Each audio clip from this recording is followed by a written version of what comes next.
देखो क्वेश्चन अगर कुछ भी दिया हुआ है ना, तो सबसे पहले ये देखिए कि क्वेश्चन में इंफॉर्मेशन क्या दे रहा है और पूछ क्या रहा है।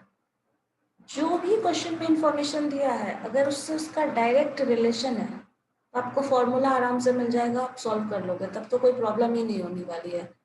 लेकिन अगर वैसा इंफॉर्मेशन डायरेक्ट नहीं दिया जैसे इस वाले क्वेश्चन में था, सारा टर्म दिया था किसमें, प्लस के टर्म माइनस के टर्म में, और रिजल्ट पूछ रहा था प्लस वाला, तो आपको करना क्या था, जो हमें जो रिजल्ट दिया है उससे हम जो कैलकुलेट कर सकते हैं पहले वो देख लो क्या कैलकुलेशन कर सकते हैं, और जो कैलकुलेशन करके हम रिजल्ट लाएंगे वो क्या, जो रिजल्ट हमें चाहिए उससे रिलेटेड है या नहीं, तब आपको पता चलेगा। और वो थोड़ा बहुत प्रैक्टिस करोगे तो वो समझ में आ जाएगा। लेकिन उसके लिए सबसे पहले ये चीज़ देखना होता है ना कि ध्यान से ये देखिए कि आपको इन्फॉर्मेशन किस टर्म में दिया है और पूछा किस टर्म में जा रहा है, इससे बहुत ज़्यादा क्लियर हो जाएगा। जैसे अभी ओके मैम। दो क्वेश्चन हम लोगों ने जो देखा था ना, उन दोनों में ये था कि जिस टर्म में इन्फॉर्मेशन दिया है डायरेक्ट उसी टर्म में पूछ लिया, कोई प्रॉब्लम नहीं।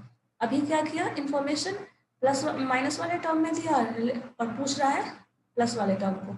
अब आपको रिलेशन ढूंढना पड़ेगा, और उन दोनों के बीच का रिलेशन है, वो रिलेशन वाला फॉर्मूला वही है जो अभी हम लोगों ने किया है, जिसका यूज़, ये फॉर्मूला वही है, वो हर केस में वही रहेगा, तो फिर आ जाएगा। जहाँ प्लस और माइनस दोनों के केस में रहेगा ना, तो अभी जो लास्ट वाला फॉर्मूला यूज़ किए हैं वो फॉर्मूला याद रखिए, दोनों का रिलेशन होगा तब, मतलब अगर कॉम्प्लिकेटेड करना चाहे तो। अगर मान लो इसी में वेरिएबल हमारा मिक्स कर दे, 3 वेरिएबल हो जाए, जैसे a प्लस बी प्लस सी, एक से ज़्यादा वेरिएबल इन्वॉल्व कर दिया। सपोज इसका वैल्यू कुछ मान लो 7 है, a cube plus B cube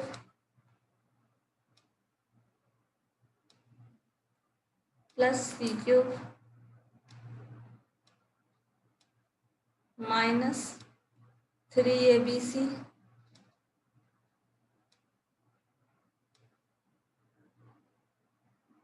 abc is equal to some number जो भी है 175, एंड एक रिलेशन है A be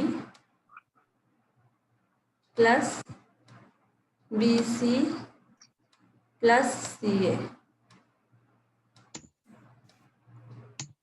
the value of this is equal to, आपको ये पूछा जा रहा है, what is the value of this.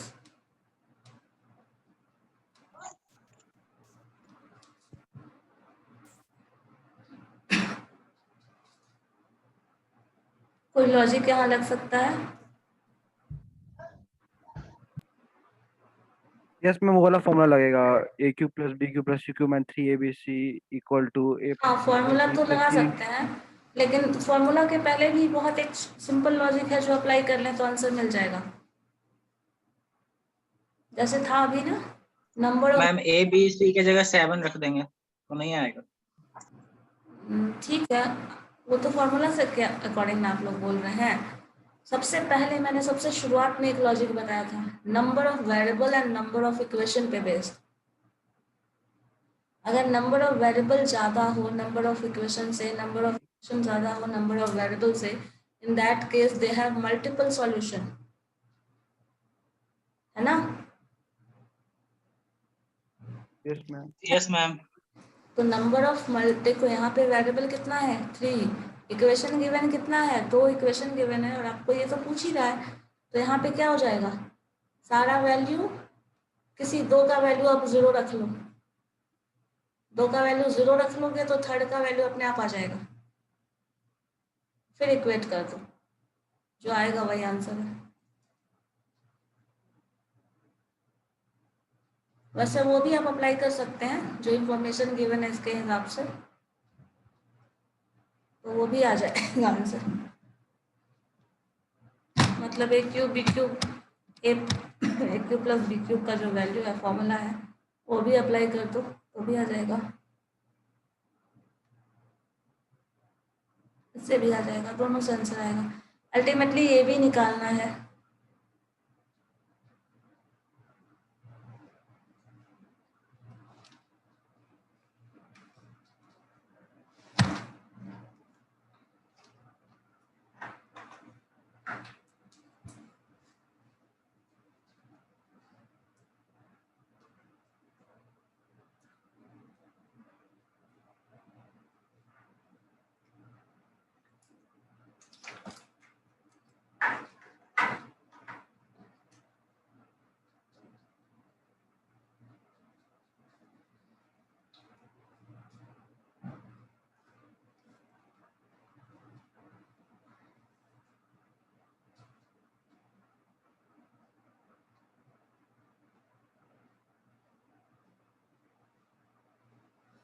Ma'am 8 होगा। Okay, good. Anyone else?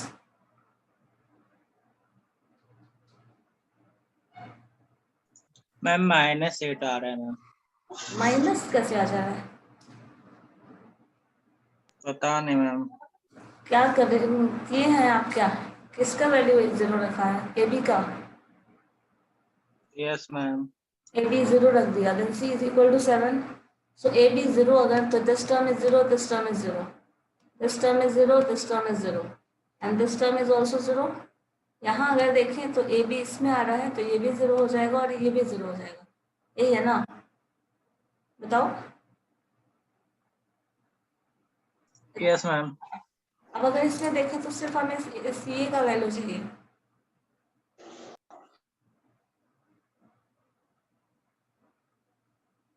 और सी ए का वैल्यू कैसे मिलेगा?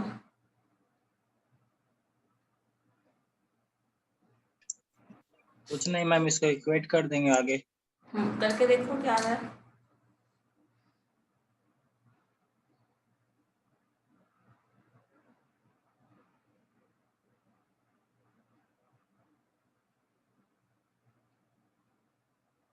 इसके लिए हमारा फॉर्मूला है ना, ए क्यूब, मतलब ये पूरा टर्म ए क्यूब बी क्यूब जो भी है, दैट होल टर्म माइनस ये जो टर्म है a cube plus B cube, this whole term is equal to क्या होता है? A plus b plus c, that means a plus b plus C.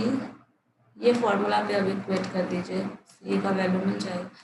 This term, आपका फॉर्मूला, पूरा formula लिखने के लिए जो भी 7, दिस टर्म का whole square, a plus b plus सी का होल स्क्वायर, तो यहाँ पे हम ये लिख देते हैं डायरेक्टली, 7 का स्क्वायर है माइनस दूसरा टर्म क्या आ जाएगा? 3ab। सारा वैल्यू पता है, तो यहाँ ए बी नहीं आएगा बिकॉज ए बी की बात हम नहीं कर रहे हैं, हमें चाहिए ए सी का टर्म प्रोडक्ट में आ रहा है, बाकी का टर्म 0 जा रहा है ना, तो ये टर्म इसे इक्वेट कर दो।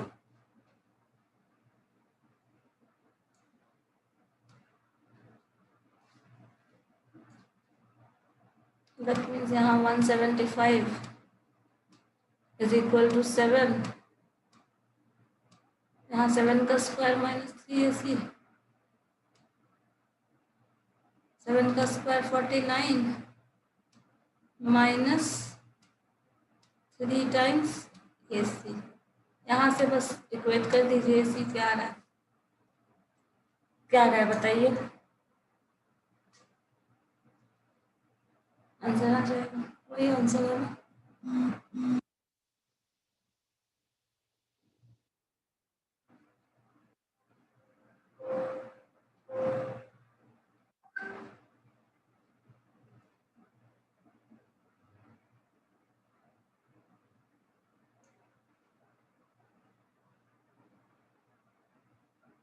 आगे आंसर आदित्य बोलिए। और किसी का आपका शंकर आया?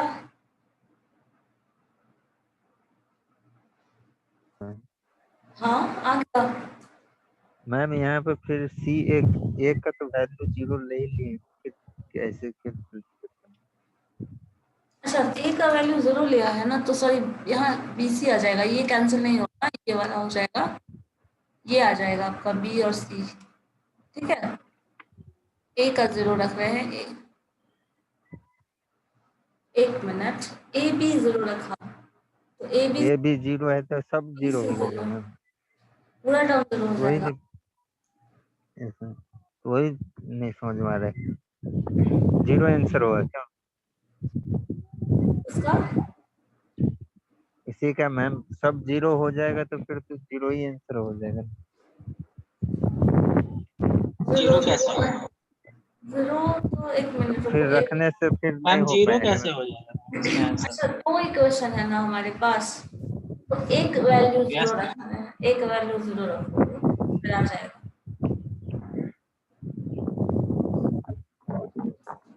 जैसे देखो ए प्लस बी हमारे पास 3 इक्वेशन है ना। इक्वेशन 3 है, वेरिएबल कितना है 2, सॉरी वेरिएबल 3 है, 3 इक्वेशन 2 है। इक्वेशन एक ही वैल्यू को 0 रखो, एक वैल्यू 0 रखो। एक का 0 रख। हाँ, एक का 0 रख के इक्वेट कर दीजिए, 2 रखने की जरूरत नहीं है, कोई 0 कर दीजिए, आ जाएगा। और एक का जो मल्टीपल होगा उसमें सारे में 0, तो बचा रहेगा एक टर्म। और एक प्रोडक्ट टर्म हमें मिल गया तो वैल्यू मिल जाएगा। और वही मल्टीपल सॉल्यूशन है तो वही हमेशा आएगा। रेशियो अगर डिफरेंट वैल्यूज रहेंगे, सेम रेशियो रहेगा, आंसर वही आने वाला है। मतलब मल्टीपल सॉल्यूशन है तो आंसर से बहुत हो सकते हैं ना। और हर केस में वही आएगा 8, मतलब एक फिक्स रेशियो है जिसको सॉल्व करें। पर मैम इसका 0 आंसर नहीं होगा।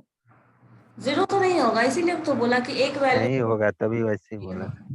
एक वैल्यू रखोगे। तुम ही तो बोला था 0 0 ले। नो एक मैम, तो इसको कोविड पॉजिटिव हो गया।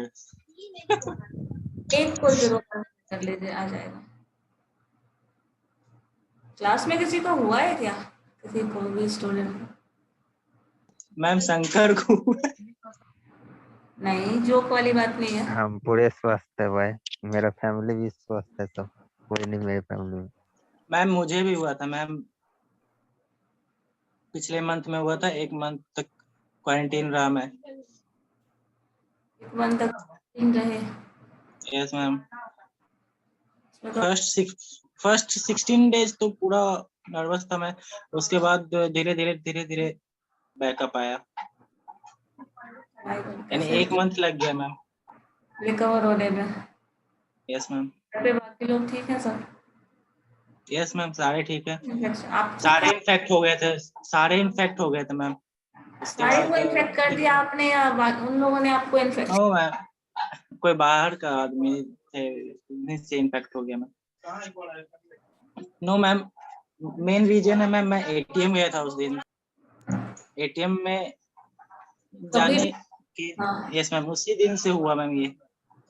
कभी भी कुछ भी बाहर जाके करिए तो वो चीज़ अपना सैनिटाइजर तो बोलते हैं ठीक है, सैनिटाइज कर लेना अच्छा है, ऑप्शन है। अब बैक्टीरिया की बात करता है तो सैनिटाइजर बहुत इफेक्टिव है, नहीं तो बेटर है सबसे अच्छा साबुन से हाथ कहीं से भी यस मैम। और वो सब। बाहर हमारे पास वैल्यूज है a² + b² that is equal to 95।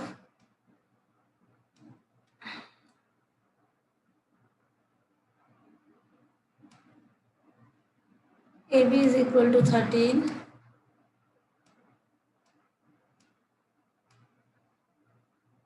then find the value of a³ b³। यहाँ पे देखो डायरेक्ट रिलेशन पे क्वेश्चन दे दिया है।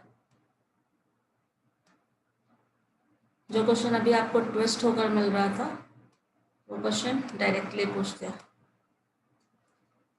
मतलब ए बी का टर्म दे दिया। और आपको पता होना चाहिए सारे क्वेश्चन में सबसे इम्पोर्टेंट टर्म ये प्रोडक्ट टर्म होता है। कभी भी अगर वेरिएबल के टर्म में information they, a + b + c का टर्म आए, a + b³ c³ का टर्म आए, कुछ भी टर्म आए, लेकिन सबसे ज़्यादा इम्पोर्टेंट प्रोडक्ट टर्म होता है। और प्रोडक्ट टर्म अगर मिल गया तो क्वेश्चन का सॉल्यूशन आराम से मिल जाएगा, लेकिन बाकी केसेस में सॉल्यूशन मुश्किल है।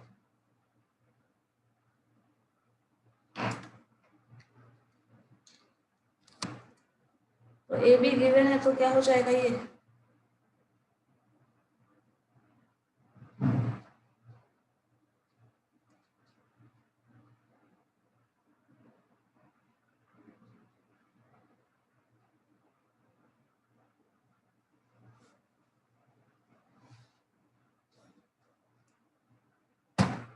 देखिए तो एक ये क्वेश्चन और थोड़ा एक मुश्किल आ जाएगा। सपोज a³ जिसका फॉर्मूला डायरेक्टली आपको नहीं मिलेगा, a³ और या फिर है पावर 4 के टर्म में भी है formula, then this is equal to 20। Suppose a³ + b³ is equal to 20 and a + b this is equal to 5, then find the value of a to the power 4 plus b to the power 4।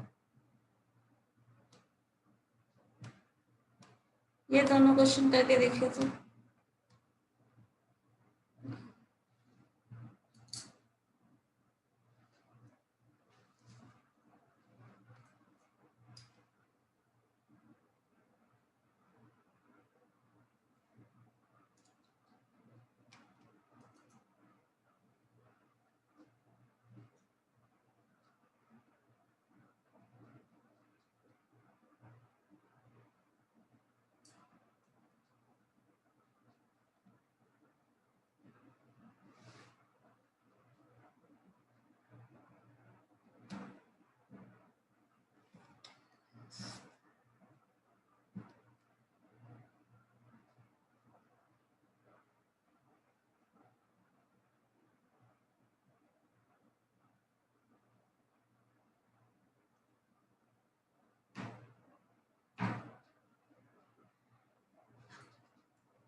देखो तो ये तो बन जाएगा, क्या होगा answer.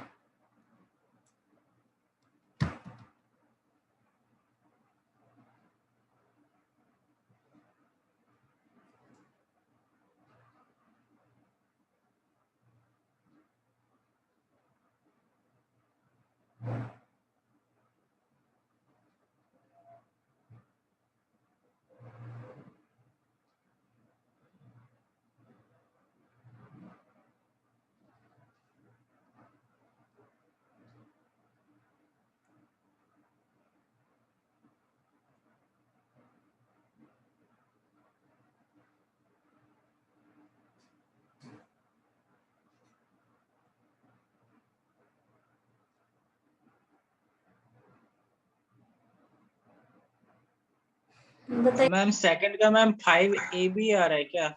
AB 5AB first ये वाले का। यस मैम, क्योंकि मैम AQ प्लस BQ तो 0 है मैम। 0 नहीं 20 है, वो 20 है। This is 20। Oh sorry ma'am, sorry ma'am.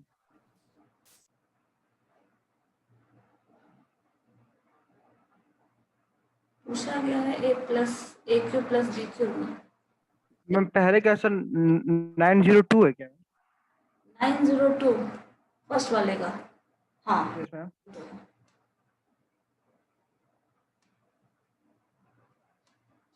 Formula पे डायरेक्ट रख दिया है, आ गया रिजल्ट।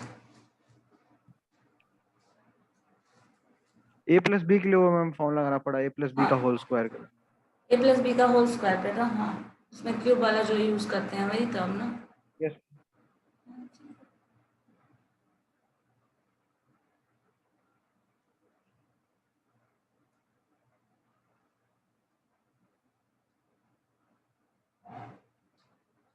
नेक्स्ट वाले में क्या अटेम्प्ट कर सकते हैं?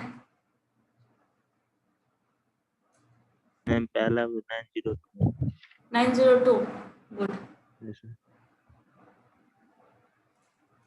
नेक्स्ट वाले में अगर कर A cube plus B cube या that is 20, then A plus B हमारे पास गिवन है, तो ए टू द पावर 4 और बी टू द पावर 4 चाहिए।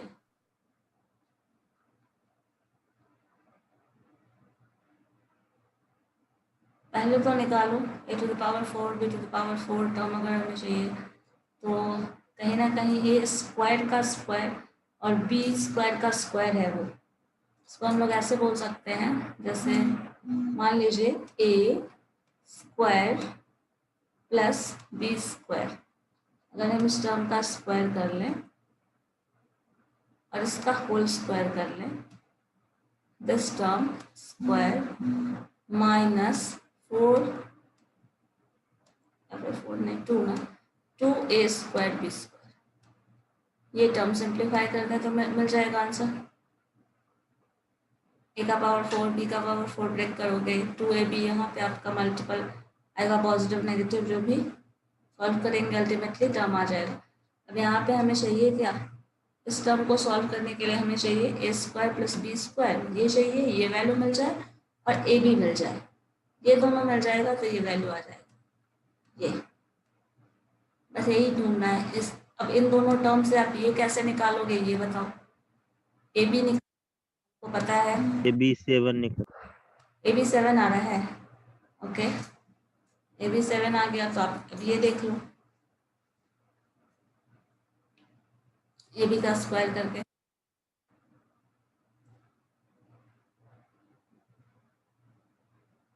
आपको पता है a cube b cube is equal to क्या होता है, ए प्लस बी है a plus b into a square, a plus b का होल स्क्वायर माइनस 3ab।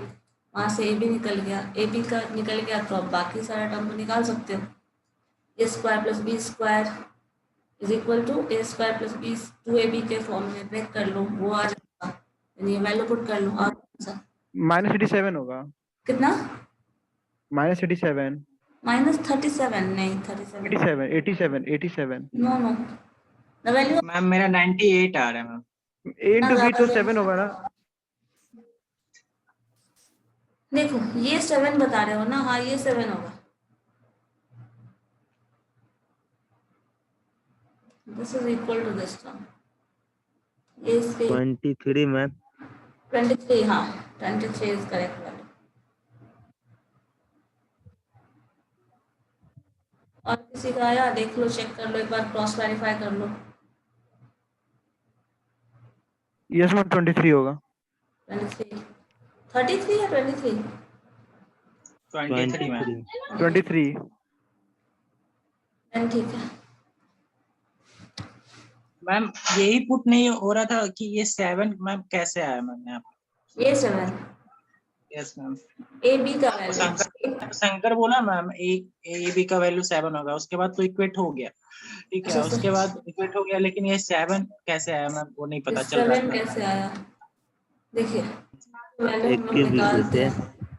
एक क्यूब हाँ क्या? मैम एक क्यूब बी क्यूब दिया हुआ है ना मैम। ए क्यूब बी क्यूब है ना, तो एक फॉर्मूला आपका, रुकिए फॉर्मूला ये देख लो। एक फॉर्मूला हमारे पास होता है, जो आपके पास लिस्ट होगा, ए क्यूब बी क्यूब का फॉर्मूला ए प्लस बी। देखिए ये वाला अप्लाई कर लो डायरेक्ट। ए क्यूब प्लस बी क्यूब का हो, ए प्लस बी का होल क्यूब, या फिर एक मिनट, ये फॉर्मूला अप्लाई करना है ए प्लस बी क्यूब के फॉर्म में है ना, तो हाँ ये भी अप्लाई कर सकते हो। ये फॉर्मूला पहला ही वाला ये भी अप्लाई कर सकते हो। ये नहीं, वो सेकंड वाला की है, ए प्लस बी का ये वाला, हाँ ए कोई नहीं प्लस कर बी सकते। दिया हुआ है ना सेकंड मैम। वाला होगा। क्योंकि ए क्योंकि प्लस हमें बी दिया हुआ ये है ना, वाला, तो हाँ प्रॉब्लम ए प्लस बी दिया है तो आराम से इसका क्यूब और ये करके निकाल लेंगे। इधर आपको ये वैल्यू पता है ऑलरेडी, कितना था वो 20 था ना, ए क्यूब प्लस बी क्यूब, इसका वैल्यू 20 है। ए प्लस बी पता है कितना है, 5 था ना, 20 मैम 5 5 हाँ, तो ये सारा वैल्यू रख दो, 25 हो जाएगा। सारा वैल्यू रख दो, रिजल्ट आ जाएगा, है ना।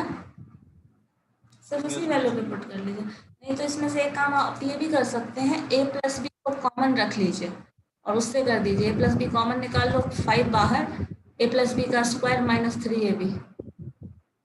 समझे? यहाँ से देखो ए प्लस बी इसमें भी है, ए प्लस बी इसमें भी है, तो आप ए प्लस बी कॉमन बाहर निकाल सकते हैं। फिर ए प्लस बी का स्क्वायर माइनस 3ab, यहाँ से ए भी निकाल लो, ठीक है। Okay ma'am. तो ये ऐसे एक चीज हम, मेरा सजेशन मानिए ना, तो सारा इक्वेशन का जो फॉर्मूला है ना, जिसमें भी प्रोडक्ट टर्म इन्वॉल्व हो, वो फॉर्मूला को ज्यादा फोकस करके याद करना। बाकी फॉर्मूला पे ज्यादा ध्यान नहीं भी दिया तो चलेगा, जहां भी प्रोडक्ट टर्म इन्वॉल्व है वो सॉल्व करने के लिए हमेशा याद रखिए, क्योंकि क्वेश्चन जो होगा रिलेशन आपको उसी फॉर्म में देगा। प्रोडक्ट टर्म सबसे ज्यादा इंपॉर्टेंट होता है, क्योंकि वो आप कभी भी ए स्क्वायर प्लस बी स्क्वायर निकाल रहे हो, माइनस 2ab तो करोगे ही, तो 2ab माइनस जो मिल जा रहा है ना, उससे आपका आधा काम हो जा रहा है। तो प्रोडक्ट टर्म के फॉर्म में कहीं भी कोई भी रिलेशन हो, वो ज्यादा अच्छे से ध्यान में रखना।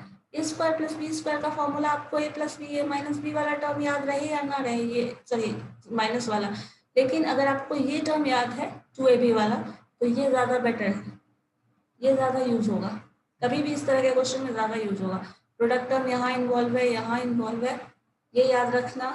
ये वाला प्रोडक्ट टर्म जहां भी प्रोडक्ट टर्म इन्वॉल्व है, जैसे आपको ये वाला टर्म प्लस के टर्म में दिया है, माइनस के टर्म में इंफॉर्मेशन दिया है फॉर ए बी, ये याद रखिए, ये ज़्यादा बेटर आप यूज़ कर पाएंगे।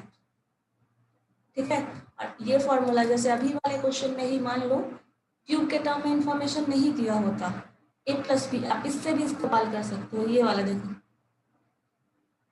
लेकिन इसको भी अब इस्तेमाल करने के लिए करना क्या होगा, 2ab चाहिए, तो आपको प्रोडक्ट वाला कहीं ना कहीं इस्तेमाल तो करना ही पड़ेगा, तो क्वेश्चन तभी बन पाएगा, है ना। आप ये फॉर्मूला यूज़ कर सकते हैं, ए प्लस बी ए माइनस बी। लेकिन अगर आपके पास ए प्लस बी और माइनस बी के टर्म में इंफॉर्मेशन गिवन है तब, नहीं है जैसे अभी वाले क्वेश्चन में इंफॉर्मेशन सिर्फ प्लस के टर्म में था, क्यूब के टर्म में था, तो ये वाला ए माइनस बी आपके पास नहीं था, तो आप यूज़ नहीं कर सकते ये फॉर्मूला। ठीक है, लेकिन अगर मान ठीक है मैम। ए प्लस बी पता है, और इसी क्वेश्चन में अगर मान लो ए बी प्रोडक्ट वाला टर्म का इंफॉर्मेशन दिया है, ए प्लस बी का टर्म दिया है, ये भी दे दिया, ए माइनस बी पूछ रहा है, या फिर ए माइनस बी भी दे दिया है, ये भी दे दिया और ये भी दे दिया, ये पूछ रहा है, तब आप डायरेक्ट ये फॉर्मूला अप्लाई कर लो। मैम अगर रूट का रहा तो रूट अंडर रूट क्या यस मैम, टर्म में और गए, उसके ऊपर भी रूट मैम, ऐसा क्वेश्चन भी तो रहता है मैम, रूट के हाँ ऊपर हाँ, तो रूट, उसके लिए उसके फिर ऊपर अलग 3-4 रूट लगाया हुआ रहता है। उसके लिए अलग स्ट्रेटजी अप्लाई करते हैं ना, उसको भी इस तरह के में कन्वर्ट करने की कोशिश करते हैं, लेकिन पहले उसके लिए फिर मैम उस तरह का क्वेश्चन तो आप नहीं करवाई मैम, वो भी करवा नहीं, दीजिए। ठीक है नेक्स्ट डे करा देते हैं वो। लेकिन इस तरह के क्वेश्चन अभी आप लोग मैम थोड़ा बोट एंड स्ट्रीम वाला करवा दीजिए, इस बार कौन सा पूछा हुआ बोर्ड और था। स्ट्रीम वाला, उसमें 3 गो क्वेश्चन आया हुआ था विप्रो में। ठीक ठीक है वो भी करा देंगे, चलो कोई दिक्कत नहीं। हाँ विप्रो में सिर्फ आता है और बाकी नहीं एग्जाम में आता है क्या वैसे मैम? काफी जिसका एग्जाम में दिए थे मैम अंडर रूट का आता है मैम, रूट के अंडर ऊपर रूट जो वाला ज्यादा आता है, ठीक है तो कंटिन्यू जो रूट लगा हुआ रहता है ना मैम, वो वाला। सीक्वेंस में एन टाइम रूट रहता है, यस मैम एग्जैक्टली। ठीक है ठीक है, वो कर लेंगे। लेकिन हाँ मैम लेकिन ये सब क्वेश्चन मैम, इक्वेशन का क्वेश्चन में मैम ज्यादा टाइम लगता है मैम।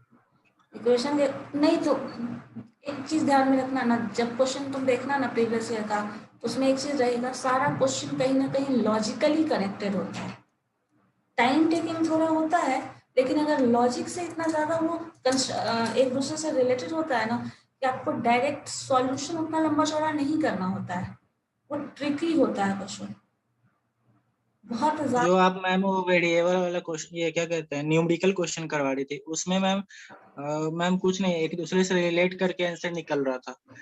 हाँ और इसमें है कि सारा इक्वेशन करना होता है, उसमें सारा कोई वैल्यू बड़ा देना, इक्वेशन नहीं था, नॉर्मल सही था, लेकिन क्वेश्चन जो लिखा हुआ रहता है काफी बड़ा लिखा हुआ रहता है। हाँ वो तो बड़ा क्वेश्चन दिखा रहता है, तो ये चीज देखो ना, और जब कैलकुलेट मैम 2 लाइन में हो जाता है। हाँ तो क्वेश्चन जो रहता है, जब जो बड़ा क्वेश्चन है उसमें ये चीज आप एक पॉजिटिव साइड से उसको देखिए।